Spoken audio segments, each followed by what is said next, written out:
Good morning. I'm excited today. This message has been stirring in me. The, um, the power of grace, the motivation behind our obedience.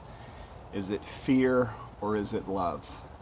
Grace is unconditional love, which motivates our obedience, rather than the majority of most religion is rooted in fear. I need to behave in order to receive from God and get the love and acceptance of others. But grace has the power to transform the life. And when someone has experienced the grace of God, if they truly have, they're not going to try and sin and get away with it. You know what I mean? It changes us from the inside out. It's that love-based transformational power that comes from God into our lives. It says in Galatians 5:1, "It is for freedom that Christ has set us free. Stand firm then, and do not commit again to a yoke of slavery." And that yoke of slavery he's talking about, Paul is talking about, there were Judaizers that were trying to get them to go back into the law, to get circumcised so that they could show that they were approved.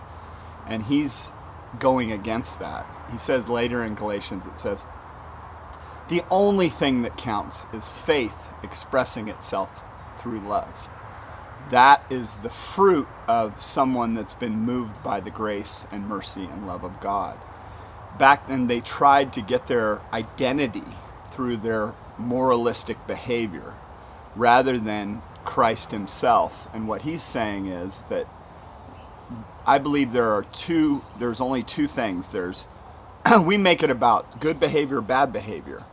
But I contend that it's about I am his or I am my own. That's at the root of it. Because if you are his, you're going to continually being changed more and more into his image, because he's going to continue to change you. But if you're trying to hold on to you won't, because on the throne of your heart, at the center of your life, at your core, is you. So what comes with that? You have to justify your own life. When you are, I am my own, I have to justify, I have to glorify. I'm searching for love and acceptance rather than knowing that I am loved. But God demonstrates his love for us that while we were yet sinners, Christ died for us. It's that unconditional love coming our way that transforms our heart and sets us free from the bondage of self. And we can walk in that new way of living rather than it being me at the center. That's why he says, if you want to be my disciple, you need to deny yourself, pick up your cross, and follow me. Because he knows at the core, the one thing that will separate us from him is self-centeredness, selfishness, self-seeking, self-glorifying. Those will separate us from the love of God. Not on his end, but on our end. We get looking inward. We become isolated, insecure, and inward focused when we're apart from God, and that's what happened in the fall. They were separated from that love of God, but Christ came to restore that and bring us back into a loving relationship with him, and in that we become truly free. So that's what this is about. It's about us coming back to the love of God and then experiencing the freedom and then walking in that freedom and then expressing. The only thing that counts is faith expressing itself through love. We become love. That's our lives become more and more like him, and he is love. God is love.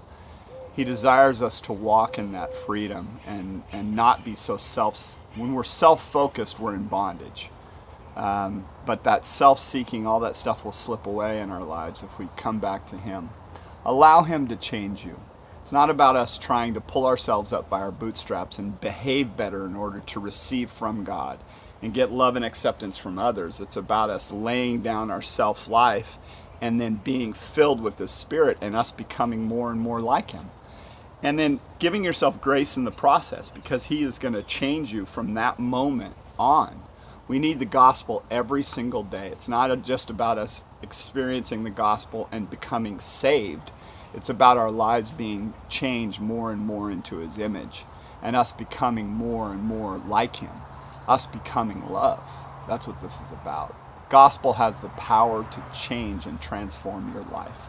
The grace of God is the most beautiful thing that's out there, because we don't deserve it, and He gives it to us anyway. He brings us back into that loving relationship. May you experience the power of grace today. God bless.